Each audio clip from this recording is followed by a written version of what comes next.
Bonjour à tous, je suis ravie d'inaugurer ce cycle de conférences en vous proposant une introduction à l'histoire générale de l'art du verre creux et de la verroterie, de l'Antiquité jusqu'à la fin du XVIIIe siècle à peu près. On va surtout s'intéresser aujourd'hui à la verrerie qui met en œuvre des techniques artistiques singulières, où la recherche artistique est prononcée, et on verra un peu moins en fait la vaisselle d'usage courant, même si parfois les deux fonctions de verrerie d'usage et de verrerie d'apparat se confondent. Donc avant de me lancer dans un exposé plutôt chronologique, il me semblait important d'apporter quelques précisions techniques sur la composition de ce matériau très particulier qui est le verre et la façon dont on le travaille en fait. Il faut savoir que l'élaboration de la matière vitreuse se fait à partir d'une source siliceuse, c'est-à-dire du sable ou du quartz par exemple, que l'on porte dans un four à une température extrêmement élevée afin de le faire fondre, ce qui provoque en fait le phénomène de vitrification. Et ce point de fusion de la silice est extrêmement élevé et c'est une température qu'on ne parvient pas à atteindre dans de simples fours en terre réfractaire qu'on utilise dans les périodes pré-industrielles. Il faut en fait donc ajouter un fondant pour abaisser la température de fusion du sable ou du quartz. Et traditionnellement, pour les périodes pré-industrielles, les fondants sont de deux natures, le fondant sodique ou le fondant potassique. Le fondant sodique, il est surtout issu de cendres de plantes halophytes, comme la salicorne ou la plante qu'on appelle la rochette de Syrie, mais on peut également utiliser du natron, comme en Égypte, qui sert de source de soude. Alors ce fondant sodique, il a surtout été utilisé pour la verrerie antique et également en Europe du Sud, au Moyen-Âge et à la Renaissance. C'est un fondant qui donne un aspect plus transparent et plus pur au verre. Mais on peut également utiliser un fondant potassique, notamment élaboré avec de la cendre de fougère, et c'est un fondant qui est communément utilisé dans les pays d'Europe du Nord, dans les verreries forestières. Il a un peu le défaut de donner une teinte verdâtre ou jaunâtre au verre. Alors ces deux fondants sont extrêmement importants en fait pour l'histoire de la verrerie avant le 19e siècle. Donc on peut accentuer la transparence du verre ou en modifier la couleur en ajoutant des oxydes métalliques. Par exemple, le cobalt donne une coloration bleue au verre, alors que le cuivre teint plutôt le verre en vert. Et le manganèse, selon les dosages, peut ou bien décolorer le verre ou lui donner une teinte violette. Et si on veut opacifier le verre, on ajoute de l'oxyde d'étain, par exemple. Je vous présente ici une enluminure du XVe siècle qui représente un atelier de soufflage du verre. Donc c'est un atelier du XVe siècle, mais son organisation n'est pas très différente en fait de celle d'un atelier romain de l'Antiquité ou d'un atelier du XVIIe siècle. C'est peut-être la complexité et le nombre des fours, le nombre d'artisans qui va varier, mais dans son organisation et sa structure, plus ou moins sur le même type d'organisation. Donc au centre de cet enluminure, vous voyez le maître verrier qui cueille avec un long tube de métal, tube creux en fait, qu'on appelle la canne, et en fait il va cueillir une boule de verre en fusion dans un creuset. Et en fait le creuset c'est cette sorte de récipient que vous voyez qui est placé à mi-hauteur du four et qui contient la matière vitreuse en fusion. La boule donc, qui est cueillie par le maître souffleur de verre, ça s'appelle en fait la paraison. Et c'est la paraison que le maître souffleur va souffler avec sa canne pour lui donner la forme qu'il souhaite. On voit aussi sur cet enluminure la présence d'un apprenti qui s'occupe de la gestion de la température du four et de la qualité de la flamme. Ce qui est important, qu'il n'y ait pas trop de fumée pour ne pas encrasser la matière vitreuse. Et les verres, une fois qu'ils sont façonnés, sont placés dans une autre partie du four, que vous voyez à l'extrémité de l'enluminure, une partie qui est plus éloignée de la source de chaleur, ou alors dans un deuxième four où la température est moins élevée, en fait, pour favoriser un refroidissement progressif de la matière vitreuse. Si ce n'est pas le cas, si le refroidissement est trop brutal, le verre risque d'éclater ou d'être beaucoup trop fragile. Donc le soufflage, c'est le mode principal de façonnage du verre dont on va parler aujourd'hui, mais ce n'est pas l'unique façon de travailler le verre, comme nous allons le voir tout de suite. Alors il faut savoir qu'il existe aussi une forme de verre naturel d'origine volcanique et qu'on appelle l'obsidienne, qui a été récoltée et taillée par l'homme il y a 100 000 ans pour en faire des outils ou des armes tranchantes.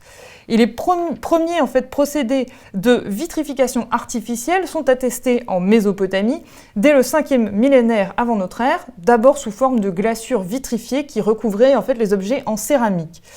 Les premiers objets de verre connus ne remontent qu'à 2500 avant Jésus-Christ, toujours en Mésopotamie.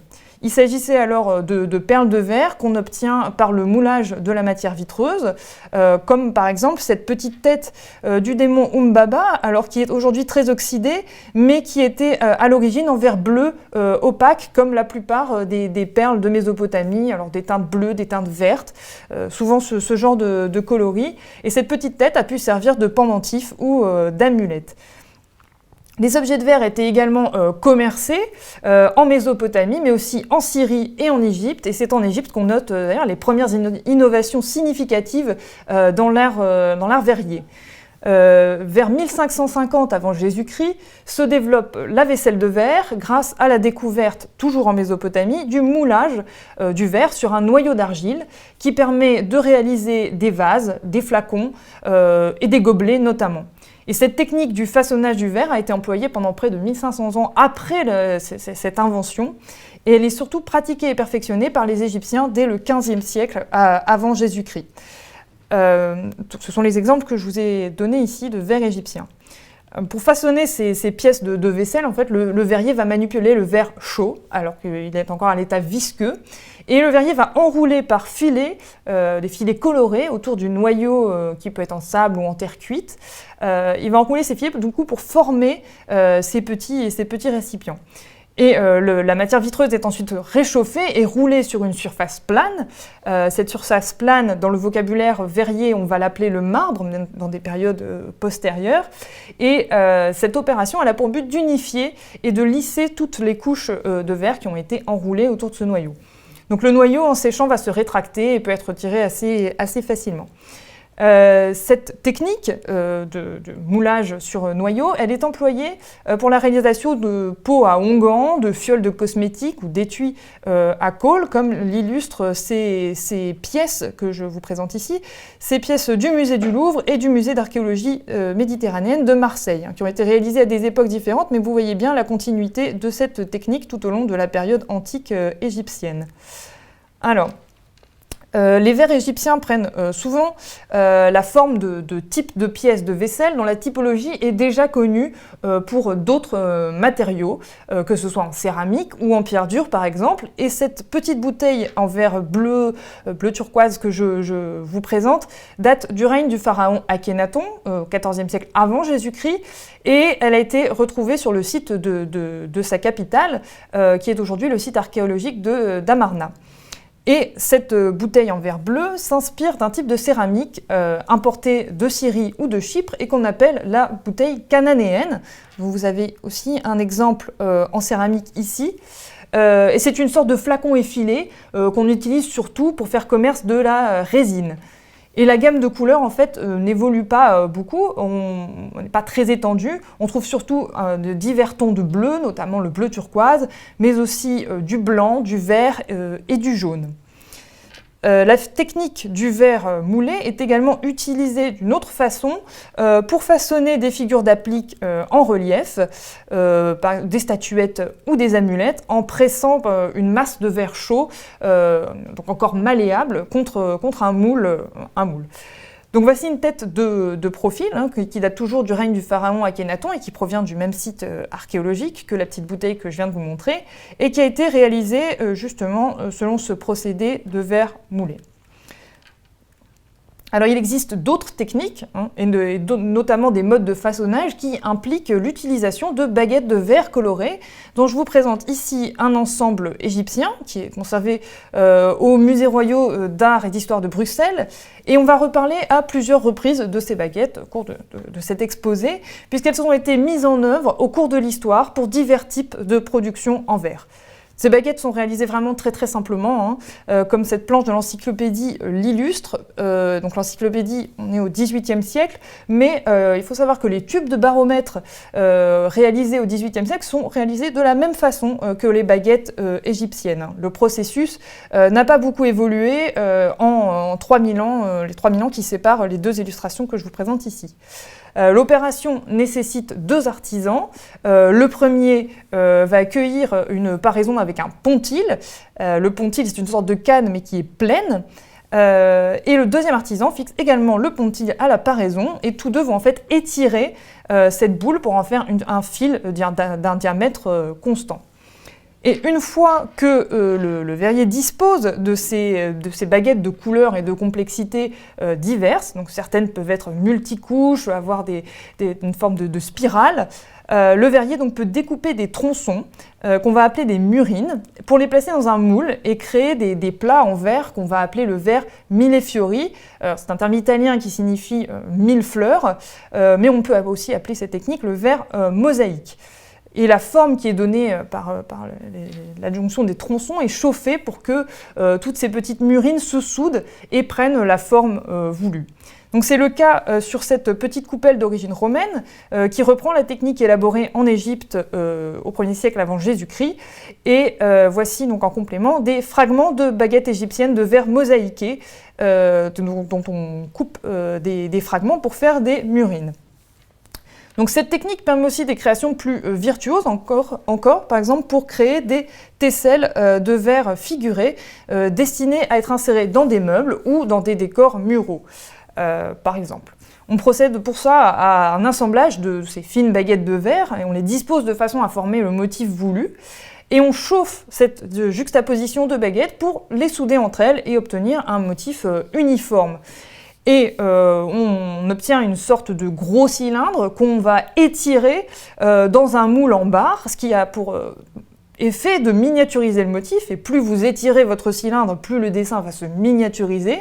Et ça va donner une grosse baguette de section carrée dans laquelle on peut débiter des petites tesselles qui vont toutes conserver le même motif. C'est ce qu'on voit sur la section en fait, de ce fragment de verre mosaïque conservé au Victoria and Albert Museum de Londres.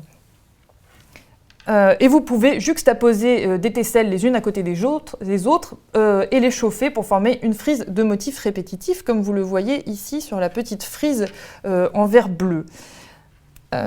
Je vous présente ici un exemple donc, de petite tesselle représentant une tête de femme qui est toute prête à être insérée dans un décor plus important. Et vous voyez le degré de finesse auquel on peut parvenir avec cette technique. On en arrive quand même au soufflage du verre qui jusque-là n'était pas développé, et c'est une pratique qui est d'abord mise en place en Syrie et en Palestine au 1er siècle avant Jésus-Christ et qui s'est rapidement généralisée dans tout l'Empire romain. Ça permet de produire plus facilement et plus rapidement des pièces de vaisselle de forme et de taille bien plus variées qu'auparavant. Et le verrier va donc utiliser pour ça une canne creuse en métal qui n'était pas en usage auparavant, qu'on a vu dans les premières illustrations. Donc le verre incolore est particulièrement prisé pour la vaisselle commune, comme vous pouvez l'observer sur cet ensemble de pièces de vaisselle conservées au musée du Louvre. Et en fait, l'aspect bleuté que vous pouvez constater en fait, est dû à la présence de particules d'oxyde de façon résiduelle. Alors, il faut noter aussi que ce type de verre, ce type de récipient peut être utilisé à Rome aussi comme urne cinéraire pour des funérailles post-incinération. Le façonnage par moule n'est pas abandonné pour autant, il peut même être combiné au soufflage libre. Alors en fait, du coup, le verre est soufflé dans un moule décoré. Le moule, il peut être d'argile, de plâtre ou de métal. Et à titre d'exemple, je vous présente ce petit gobelet qui porte un décor en relief figurant des gladiateurs. Ce petit gobelet, il est actuellement conservé au Metropolitan Museum of Art de New York. Et chacun des combattants figurés sur ce verre est identifié par son nom qui est inscrit en relief sur le bord de la coupe. Donc on suppose que c'est un verre souvenir qui commémore un événement de divertissement ou bien c'est un hommage à des gladiateurs stars de l'époque qui ont eu droit donc à être immortalisés dans un petit verre souvenir. Les Romains développent vraiment un certain nombre de procédés artistiques d'une grande inventivité et d'un haut degré technique, et ce qui permet de travailler le verre véritablement comme un bijou. Il faut savoir qu'à l'époque augustéenne, c'est-à-dire au tournant du 1er siècle avant Jésus-Christ et du 1er siècle après Jésus-Christ, l'art de la glyptique, c'est-à-dire la gravure sur pierre fine, est à son apogée.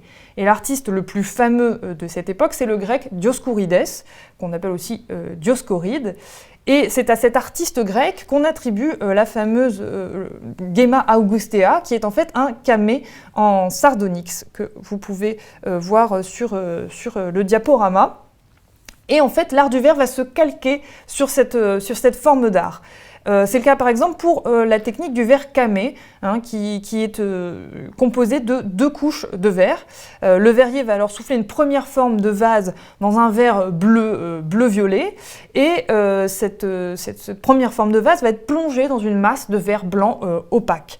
Et c'est ensuite le tailleur de verre qui va travailler le vase à froid pour dégager la scène figurée dans la couche blanche, en ciselant les volumes et les reliefs à la manière des tailleurs de pierre dure. Et le vase Portland, qui est illustré ici, qui est conservé au British Museum, c'est l'un des meilleurs exemples de verre doublé camé romain.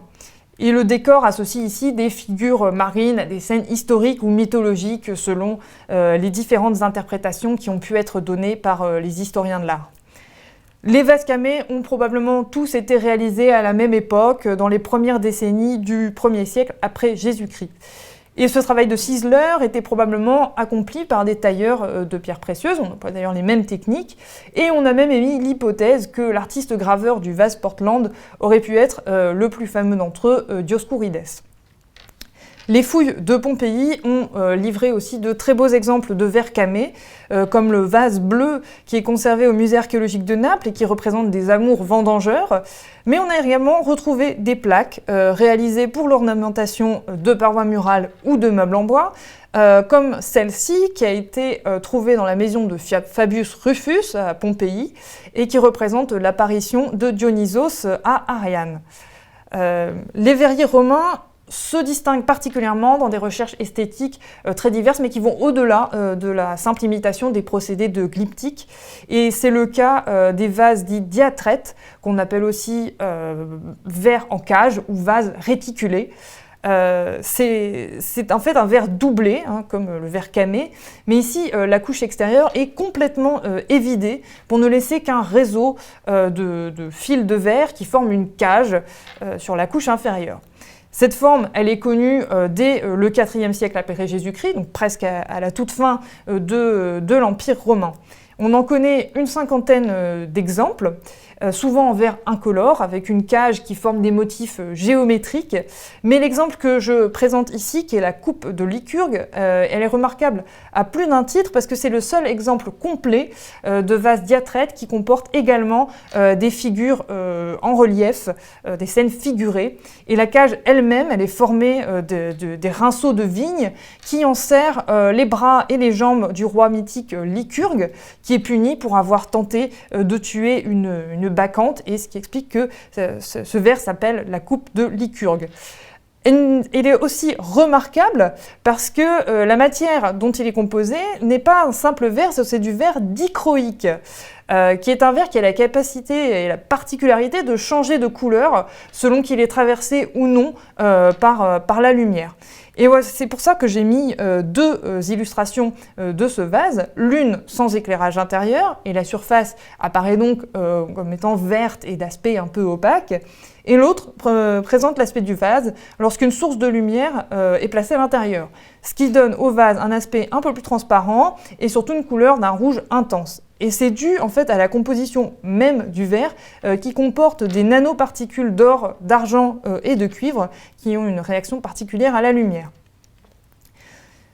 Dans l'Empire romain tardif, toujours, au IIIe, IVe siècle, les verriers réalisent également des médaillons de verre où un décor de dorure peut être inséré entre deux couches de verre, comme pris en sandwich. Et on en fait surtout des portraits de cette technique, comme celui de ce jeune homme, appelé Gennadios, qui est originaire d'Alexandrie. Et ses œuvres dans l'Empire romain vont surtout être liées au milieu chrétien et juif. Il s'agit d'appliquer très simplement une feuille d'or sur le fond d'un bol ou sur un médaillon en verre bleu foncé, et le dessin est dégagé à l'aiguille. Et la feuille d'or, en fait, elle est prise en sandwich avec un disque de verre incolore qui est placé juste au-dessus. Les deux couches vont être chauffées pour pouvoir fusionner et emprisonner la feuille d'or. La plupart du temps, ces médaillons constituaient le fond d'un bol qu'on offrait pour des grandes occasions comme les mariages ou pour les baptêmes par exemple, mais il existe aussi des témoignages attestant que ces médaillons pouvaient être fixés aux parois des loculi, c'est-à-dire les cavités fermées qui abritaient les corps des défunts dans les catacombes romaines. Et donc ces médaillons faisaient office de pierre tombale pour identifier les défunts dans les catacombes. Au Moyen-Âge, en Europe, en tout cas, les innovations qui jouent sur les possibilités esthétiques de la matière vitreuse sont un peu plus rares, si ce n'est dans l'art du vitrail, qui n'est pas mon propos aujourd'hui, mais qui fera l'objet d'une autre conférence de ce cycle. Et donc en Gaule, dès l'Antiquité tardive, les défunts étaient ensevelis avec des pièces de vaisselle qui pouvaient être composées de verre, notamment. Et cet usage se perpétue après la chute de l'Empire romain, qui intervient en 476 après Jésus-Christ, et durant la période mérovingienne. Ces objets renvoient symboliquement au banquet funéraire qui est organisé à l'occasion des funérailles. On en trouve à la fois dans des tombes modestes, sous forme de petites assiettes, de coupes ou de gobelets sans pied, ou on en trouve aussi dans des tombes plus fortunées. Les décors sont souvent estampés ou constitués de filets ou de pastilles de verre appliquées à chaud, et comme par exemple ce verre à trompe qui est conservé au musée des Antiquités de Rouen, qui a bénéficié d'une décoration appliquée à chaud après le soufflage de la panse principale du verre. La gamme des verres destinés au service de la boisson comporte également des formes un peu plus insolites, comme des cornes à boire, comme celle-ci qui a été trouvée dans la nécropole de Grey-d'Oisseau en Belgique, qui a également été retrouvée dans un contexte funéraire mérovingien. Et ces verres à pod et ces cordes à boire continuent à être utilisés pour le service de la boisson dans l'Europe du Nord à l'époque carolingienne, comme en atteste ce manuscrit du IXe siècle et qui représente des scènes de banquet. Vous pouvez constater qu'on y emploie toujours des cornes à boire qui sont très semblables aux cornes produites 3 siècles plus tôt à l'époque mérovingienne. Alors, l'usage du verre ne se limite pas au contexte civil et à la vaisselle de table, puisque l'Église passe aussi des commandes de verre pour le service religieux, par exemple pour la conservation du vin de messe, mais aussi comme reliquaire. Et c'est le cas de ce petit vase qui est fabriqué en Allemagne au XIe siècle et qui est une commande spécifique de l'abbaye de Saint-Savin sur Gartempe. Et les moines, en fait, avaient placé ce petit reliquaire en verre bleu cobalt décoré de pastilles et de filets de verre blanc opaque. Ils l'avaient placé sous l'autel majeur de l'abbatiale qui est connue par ailleurs pour ses célèbres fresques romanes. On importe également des verres émaillés et dorés de Syrie et d'Égypte qui sont considérés comme très précieux en Europe au XIVe siècle. Et c'est le cas d'un des exemples les plus connus qu'on appelle le Luck of Edenhall, qui est du nom du manoir anglais où ce verre a été longtemps conservé. Et en fait, ce sont les marchands vénitiens qui introduisent ces verres du Proche-Orient en Europe. L'étui en cuir que vous voyez ici est en revanche d'origine française ou anglaise et il a été réalisé sur mesure pour ce verre de prestige, ce qui indique bien l'importance qu'on pouvait lui accorder. Et le terme de luck, qui veut dire chance en français, était parfois donné en Angleterre à des objets exotiques ou singuliers auxquels on prête parfois un pouvoir talismanique. Et la superstition voulait que si cet objet était brisé, la chance de son propriétaire s'évanouissait. En Syrie ou en Égypte, les objets de verre sont surtout exécutés en verre incolore et décorés de dorures et d'émail. Alors, l'émail, c'est une peinture composée de poudre de verre, d'oxyde métallique et de liant gras pour créer une peinture liquide. Et le verre peint à l'émail va ensuite être chauffé pour faire vitrifier la peinture et la faire adhérer de façon définitive à la surface du verre support. Les verriers de Syrie et d'Égypte fabriquent des verres à boire, mais produisent également un certain nombre de lampes de mosquée décorées de cette façon. On en connaît un nombre pléthorique, et comme celle-ci qui date, tout comme le Luck of Edenhall, du XIVe siècle. Le nom du souverain régnant est parfois inscrit à l'émail bleu sur la panse de ces lampes de mosquée. Les verriers de Venise, qui sont regroupés sur l'île de Murano depuis la fin du XIIIe siècle, s'approprient cette technique du verre émaillé et doré et produisent eux-mêmes des gobelets qui sont ensuite exportés partout en Europe. Je vous présente ici l'exemple d'un verre conservé au British Museum qui a la particularité de porter le nom de l'artisan qui l'a réalisé, puisque l'inscription en latin qui est peinte sur le rebord dit en effet « Magister Aldrevandin me fecit », c'est-à-dire « Maître Aldrevandin m'a fait ».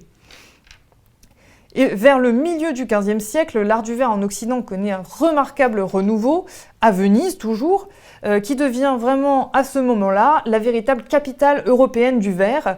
Et on attribue traditionnellement à un maître verrier de Murano, du nom d'Angelo Barovière, un certain nombre d'inventions techniques dans la composition et les modes de décor du verre, mais il est aussi très probable que Murano ait bénéficié de l'émulation des dizaines d'ateliers de verriers qui étaient installés sur l'île, plutôt que du génie d'un seul artisan.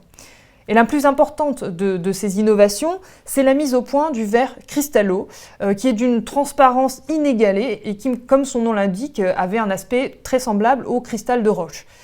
L'élaboration du cristallo, elle obéit à deux principes.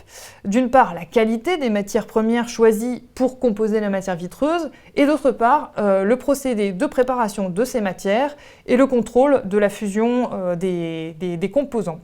Donc la qualité de la source de silice est particulièrement importante.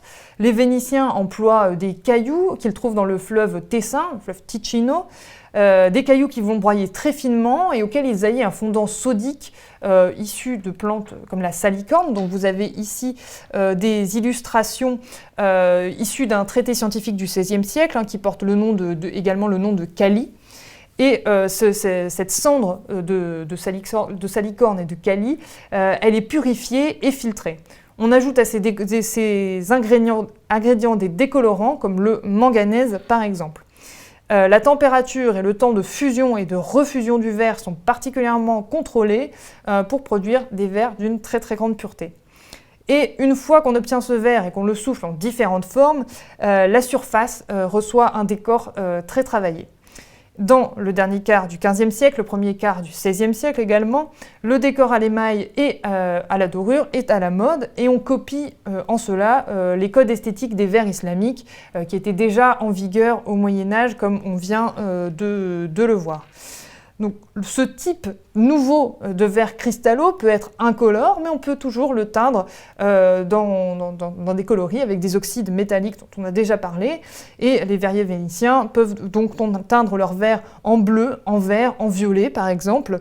Et on retrouve souvent sur ces verres de la fin du XVe siècle et du début du XVIe siècle des décors d'écailles dorées semés de petits points d'émail tricolores, donc bleu, rouge, jaune, vert ou blanc. Et on retrouve aussi des lignes de points qui longent les bords des coupes.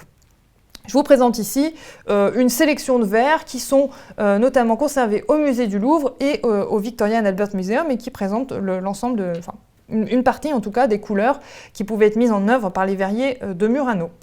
Le décor émaillé n'est pas seulement d'ordre d'écailles, de points, etc. Il peut être figuratif également et on aime beaucoup, par exemple, les décors mythologiques. Rappelons-nous que la Renaissance italienne, c'est l'époque de la redécouverte de l'Antiquité. Et j'attire donc votre attention sur le décor de cette petite gourde bleue centrale qui est conservée au musée du Louvre et qui présente des petits poutis ou des amours à l'antique au milieu d'un décor de rinceaux multicolores. Donc ces types de décors, à l'émail et à la dorure, sont surtout à la mode jusque vers 1530 à Venise et un peu plus tard dans le reste de l'Europe. Le verre Calcedonio, c'est aussi une invention attribuée à Angelo Barovière, donc vers 1460, et c'est un verre marbré, plutôt opaque, qui imite les pierres semi-précieuses comme l'agate, la calcédoine ou encore l'onyx. Et en fait, il s'agit principalement de mélanger à la préparation vitreuse de base un certain nombre d'oxydes métalliques et du sel d'argent. Plus tard, au XVIIe siècle, on va y inclure des copeaux de cuivre qui donnent naissance à une variante du calcedonio, le verre aventurine. Et je vous ai mis ici à la fois un exemple de pichet en calcedonio du Victorian Albert Museum et un petit bol qui, lui, présente des inclusions d'aventurine, un bol plus tardif, daté plutôt du XVIIe, XVIIIe siècle. Le calcedonio sera à la mode jusqu'à la fin du XVIIIe siècle, à Venise notamment. Les verriers de Murano sont encore les inventeurs d'un type de verre qui connaît un très grand succès, le verre filigrané, qui est mis au point dans les années 1520-1530. Et on retrouve ici, pour cette technique, l'utilisation des baguettes dont on a parlé plus tôt. Ces baguettes sont ici le plus souvent de verre blanc opaque, qu'à Venise on appelle du verre latimo, avec 2 T. C'est-à-dire qu'il y a la couleur du lait, en fait. Le verre latimo, c'est juste un verre transparent de base auquel on ajoute un opacifiant, à savoir l'oxyde d'étain, le plus souvent, mais ça peut être également de la poudre d'os réduite en cendres. Le verrier va inclure ces baguettes dans la masse de verre transparent incolore pour lui donner cet aspect filigrané. Alors s'il s'agit de simples baguettes de verre blanches, comme on peut le voir sur ce verre à pied couvert, entre les fils entrecroisés vous avez des baguettes blanches simples, on parle de verre à filis. Si les baguettes sont torsadées de façon plus ou moins complexe, comme vous pouvez le voir à la fois sur cette aiguière et sur le verre à pied, on va parler de verre filigrané à rétortoli ou à rétorti. Et vous voyez qu'on peut combiner les deux. On peut avoir un verre à rétorti et à filis, ou tout simplement à rétorti. Mais la plus complexe de ces techniques de verre filigrane, c'est la technique du verre à reticello, qu'on voit sur ce plat tout en bas de la diapositive. Les baguettes de verre latimo sont ici entrecroisées dans des mouvements concentriques et c'est une technique vraiment très complexe parce que les fins filets de verre latimo que vous voyez ici sont comprimés entre 2 couches de verre blanc et ça laisse en fait des petites bulles à chaque entrecroisement des fils de ce plat. Donc ces verres qui sont vraiment très richement décorés n'ont pas nécessairement vocation à être utilisés. Ce sont surtout des pièces d'apparat qui sont destinées à être exposées dans les salles de repas lors des banquets prestigieux, afin que l'hôte, qui est généralement un aristocrate ou un prince, que cet hôte puisse démontrer à ses invités son prestige et toute l'étendue de sa richesse. Et les collectionneurs disposent en fait toutes les pièces à mettre en valeur pendant ces repas sur des dressoirs, c'est-à-dire des meubles dont la partie supérieure va être construite en escalier et recouverte d'un drap pour pouvoir recevoir les pièces les plus prestigieuses du vaisselier de l'hôte.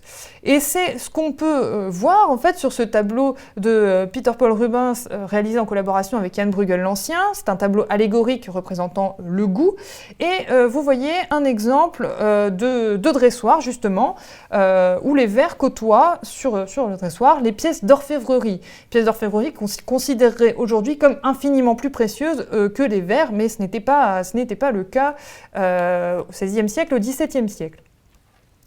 Donc ces verres vénitiens connaissent vraiment dans toute l'Europe et dans les cours princières un succès énorme, puisque au nord des Alpes, on n'arrivait pas encore à faire des verres aussi transparents, des verres aussi beaux ou des verres aussi ingénieux qu'à Venise. Les aristocrates et les souverains font donc venir leurs verres de Venise, ou alors ils les reçoivent en guise de cadeaux diplomatiques notamment. Et ces pièces de verre de Venise peuvent aussi porter les armoiries de leurs propriétaires. C'est ce qu'on retrouve régulièrement. Mais ces importations, elles coûtent cher et les grands d'Europe vont alors jouer sur le phénomène de concurrence qui existe entre les verriers de Murano pour les attirer dans leur capitale, les convaincre de s'installer à proximité des résidences royales en leur octroyant des privilèges.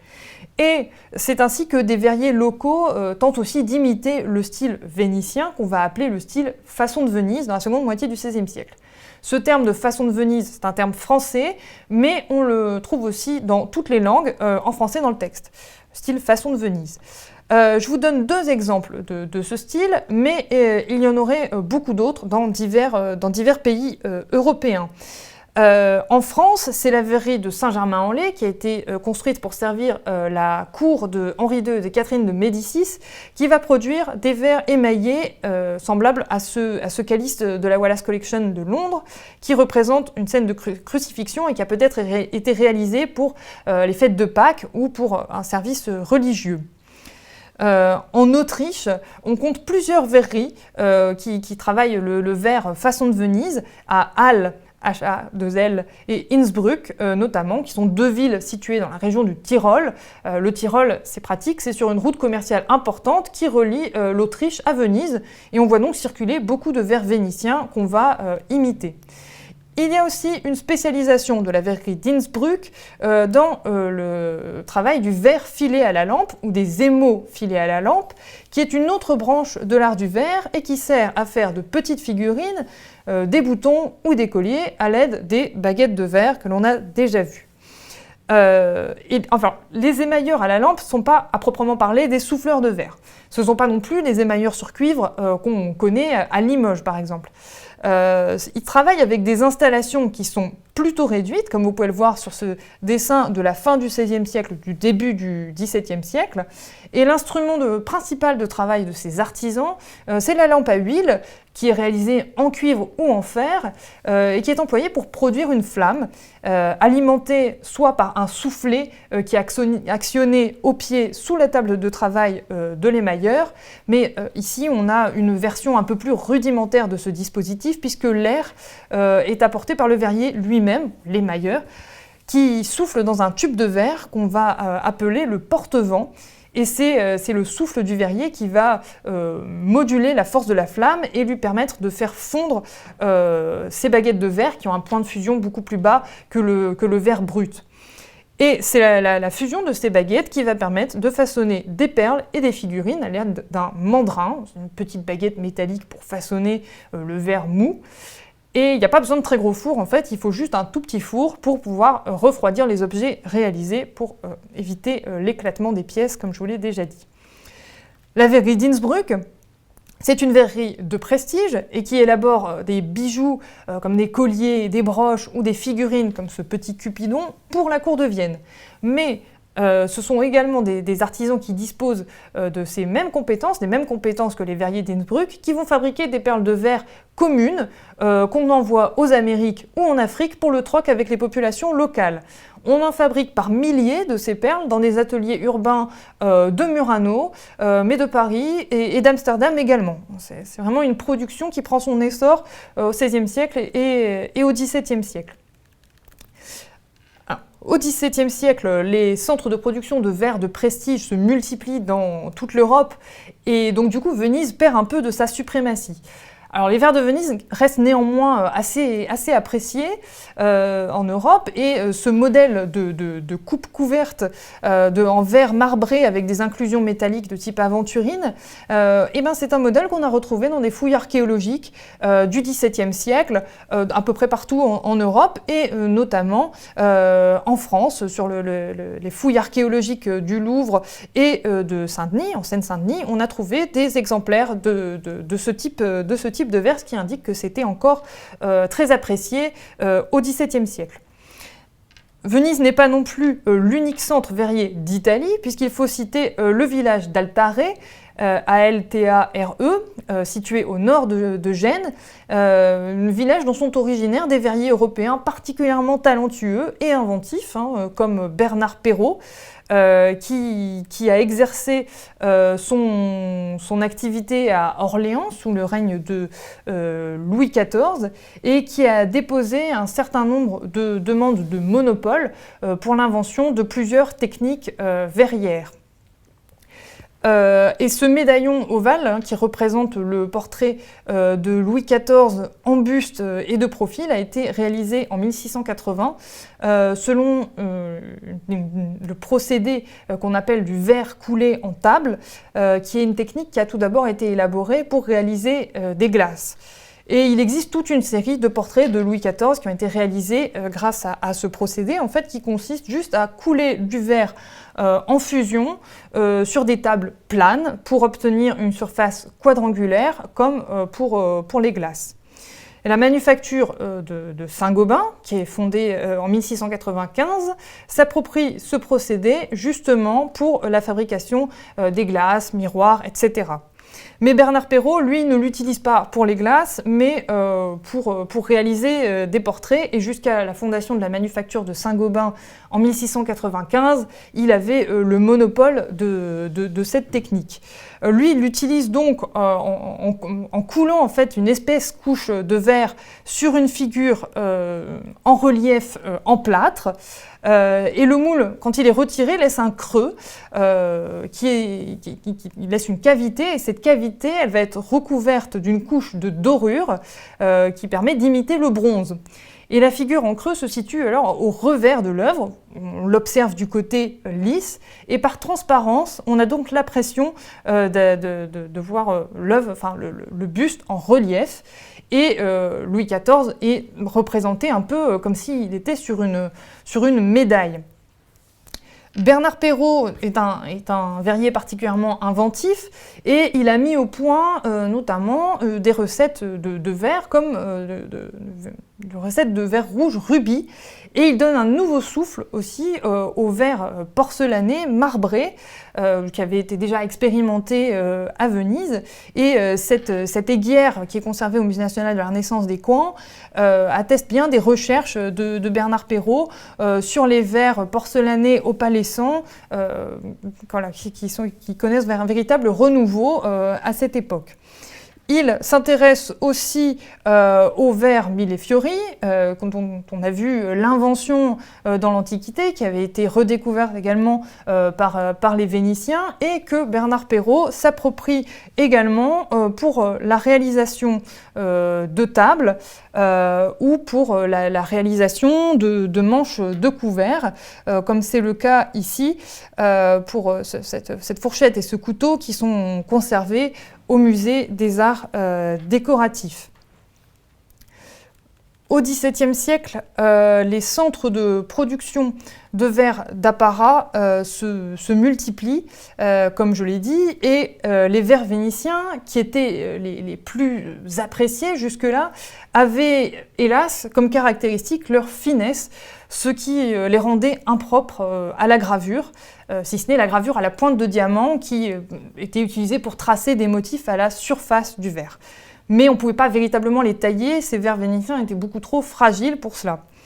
Mais en Europe centrale et dans l'Europe du Nord, et quand je dis Europe centrale et Europe du Nord, je pense à la Bohême, l'Allemagne, la Silésie ou l'Angleterre, au début du XVIIe siècle, les verriers de ces régions vont s'engager dans un nouveau style d'art verrier qui dérive du goût de l'aristocratie pour les pierres précieuses taillées.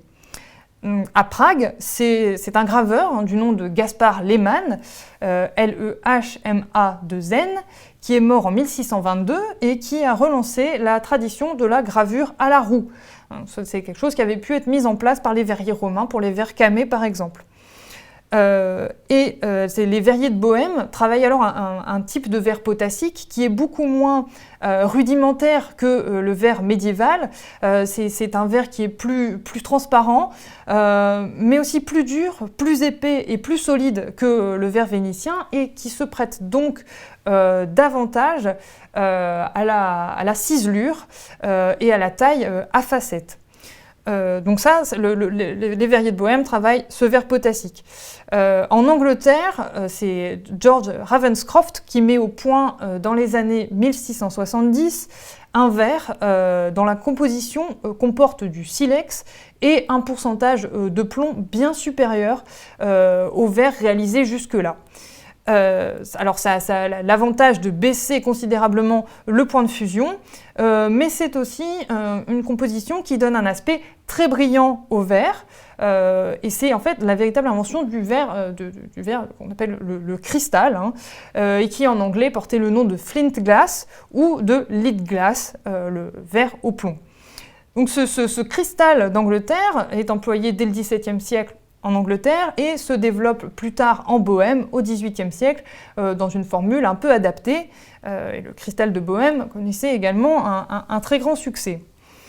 Au XVIIe siècle et au XVIIIe siècle, les graveurs sur verre employaient pour ciseler et tailler le verre un appareil, que ce soit un tour ou une roue, qui est actionné par une pédale qui permet de faire tourner une petite meule en cuivre, meule de taille variée selon la finesse de la taille voulue, comme l'illustre en fait cette estampe qui est issue d'un recueil qu'on appelle le Ständebuch, qui est un recueil d'illustrations de divers métiers. Et ici, c'est la représentation du Glasschneider, le tailleur de verre, qui met en œuvre cette gravure à la roue avec la meule qui donc vient tailler la surface du verre.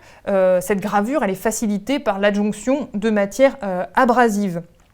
Le décor, il est travaillé de façon à présenter un aspect mat pour contraster avec la surface transparente et brillante du verre, comme vous pouvez le voir sur cet exemple de verre couvert d'Allemagne, originaire de la région de Saxe, qui présente à la fois une gravure sur la panse de la coupe et une taille à facettes en ce qui concerne la jambe et le pied du verre. Les décors gravés parviennent, grâce à ces techniques, à gagner en profondeur et on peut même dégager plusieurs plans en relief.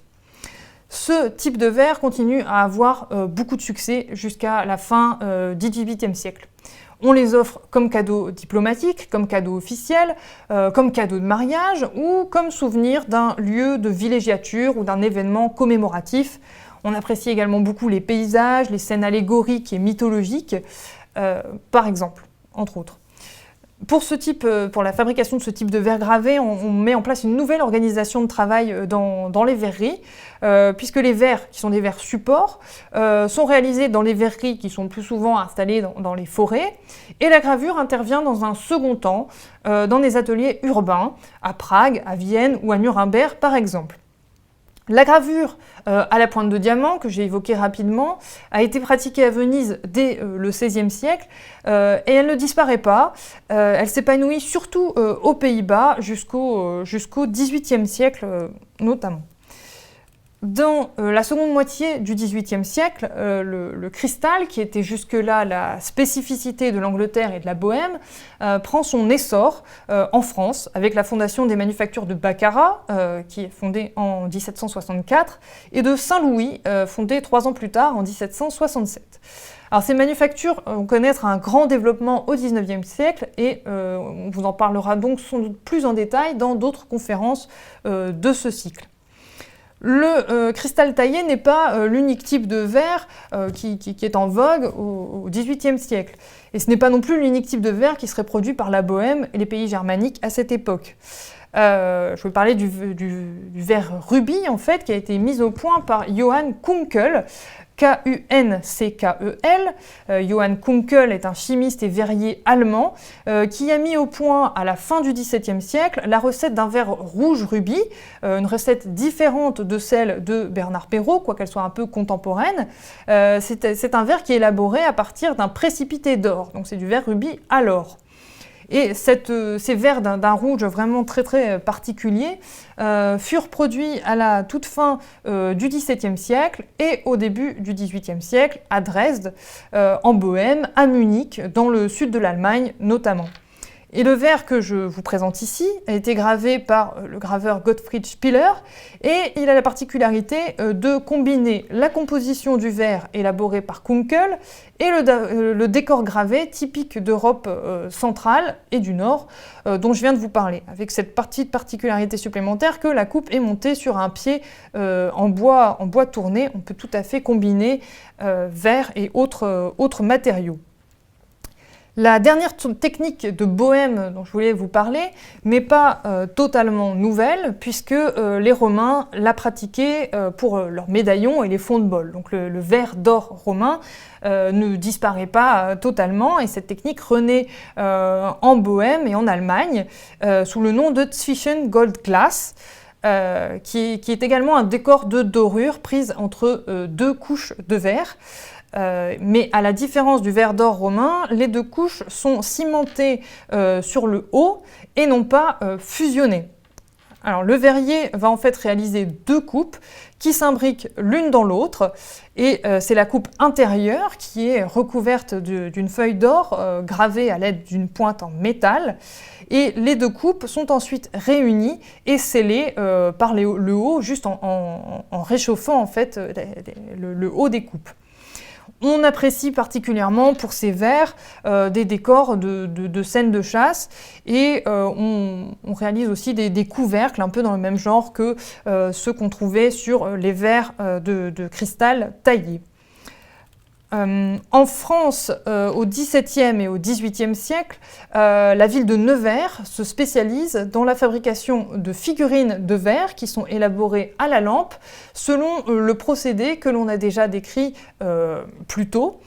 Et la structure de ces figurines, elle est donnée par un squelette modelé en fil d'archal, fil métallique, sur lequel le verrier, l'émailleur, va enrouler les émaux fondus. Ça se faisait déjà au XVIe siècle, mais les émailleurs de Nevers ont la particularité d'avoir réussi à créer de très grandes compositions qui mettent en œuvre un très grand nombre de figurines dans des décors également élaborés avec du verre. Et qui constituent des scènes, de très grandes scènes historiques, allégoriques ou religieuses, et parfois cette scène est même placée dans une grande boîte qui fait office de support de décor.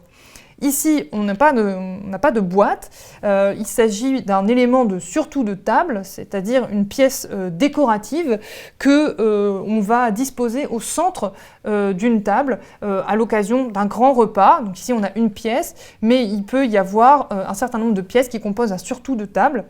Et on a souvent des figures représentant les saisons, ce genre de sujets en figurines pour les surtout de table.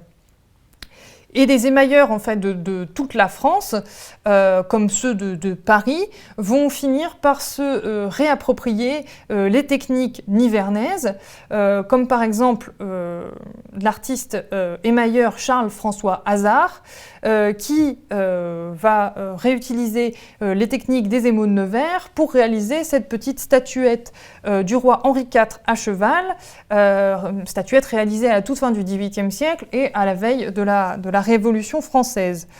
Il a vraiment porté extrêmement loin la technique des émailleurs de Nevers, puisque vous voyez la finesse des détails auxquels il est parvenu grâce à cette technique. Et il faut savoir que Charles-François Hazard était également un oculiste et qu'il réalisait des yeux en verre avec le même procédé technique que les émaux de Nevers. Alors, je terminerai rapidement ce petit parcours chronologique en évoquant brièvement le verre d'Extrême-Orient et plus particulièrement le verre de Chine, où au XVIIIe siècle et au XIXe siècle, le verre était le matériau privilégié pour réaliser des vases et des tabatières qui prennent en Chine la forme de fioles contenant la poudre de tabac à priser. Et ces vases de verre, ces fioles de verre mettent en fait en œuvre la technique du verre doublé et taillé, comme sur ce verre à décor marin qui présente des poissons, des homards et des lotus dans un verre doublé opaque, bleu turquoise pour le verre de fond et un rouge assez profond pour le verre taillé de la couche extérieure. Alors, c'est moins connu que l'influence de l'art japonais en Europe, mais ce type d'objet a pourtant également influencé dans une certaine mesure les verriers Art Nouveau de la fin du XIXe siècle, comme Émile Gallé, que vous serez amené à découvrir plus tard dans ce cycle. Je vous indique, pour terminer, quelques pistes bibliographiques pour approfondir l'histoire générale du verre. Et je voudrais notamment signaler tout l'intérêt que présentent en fait les vidéos de démonstration qui sont publiées par le Corning Museum of Glass, qui est le musée de référence pour l'histoire du verre à l'échelle mondiale. Ces vidéos de démonstration sont réalisées par le verrier en résidence William Goodenrath, qui explique et qui recrée un certain nombre des techniques dont j'ai parlé de façon très théorique aujourd'hui, mais je pense par exemple aux procédés de verre Millefiori ou de verre à reticello, qui sont des procédés particulièrement complexes, et il n'est pas forcément aisé de les comprendre sans démonstration visuelle. Donc je vous invite à aller consulter ces vidéos de démonstration, et je vous ai mis également des ouvrages généraux pour pouvoir poursuivre la découverte de l'histoire plus générale du verre. Voilà, je vous remercie de votre attention.